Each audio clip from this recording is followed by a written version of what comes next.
I've always liked making videos. Even back in high school when the homework was to create a video presentation, that kind of assignment was the most enjoyable thing I remember doing. Just editing in the flow, without pressure, and making sure I could make a quality standard. And yes, even though video quality was never a major factor in my grade, it was always a pleasure to make one.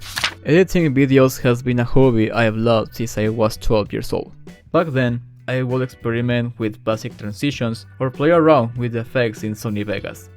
Learning how to zoom in or create little animations were just a few of the things I enjoyed. And I'm sure some of you watching this can relate with that. However, taking YouTube content creation seriously was never something clear to me. Sure, I made some videos in the past, but I never approached it seriously. I think it's because I never feel like I could contribute anything meaningful to the platform. Maybe you feel the same way. Like you want to take that big step and start making videos on YouTube, but you feel unsure about it. You might want to talk about something you're passionate about or teach something to a specific niche. But then you compare yourself to the countless channels out there with thousands of subscribers and professional quality videos. And if you're like me, working with a limited machine, my laptop is practically a toaster, it can be intimidating.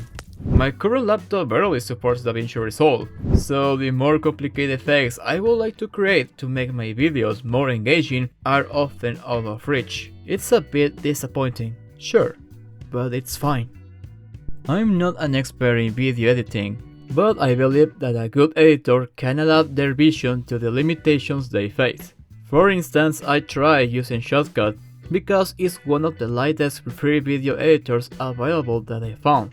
But honestly, I didn't like it. I'm very used to Sony Vegas or Premiere, so its limitations seemed too much to me. But also, I didn't want to use any of them because they were too expensive, and I want to do this right. And DaVinci Resolve ended up being the best choice for me. Yes, DaVinci Resolve is a professional video editor that can be a problem to my laptop, but I don't need to use all these elements to start creating content. For example, I don't even know how to use the Fusion tab right now, and I avoid it because I don't want my laptop to overheat trying to process complex effects. And honestly, I don't think it's necessary. I know YouTubers that use DaVinci and barely touch the Fusion tab, and I like that. My goal with this channel is to make interesting videos about editing or related topics, while proving that you don't need a powerful machine to create engaging content. And you can do it too. Sure, you will need to learn new things over time, but that's part of the journey. You will make mistakes. I will make mistakes. Everyone does. But I believe that if you really want to do something, it's better to try and fail than to never try at all. In my case, even if I fail at this, at least I will have tried, and I can feel proud of that. And hey, at the very least, this will help to improve my English pronunciation. So, would you like to join me on this journey? I hope so. Let's see where it takes us, and hopefully, we'll meet again in the next video.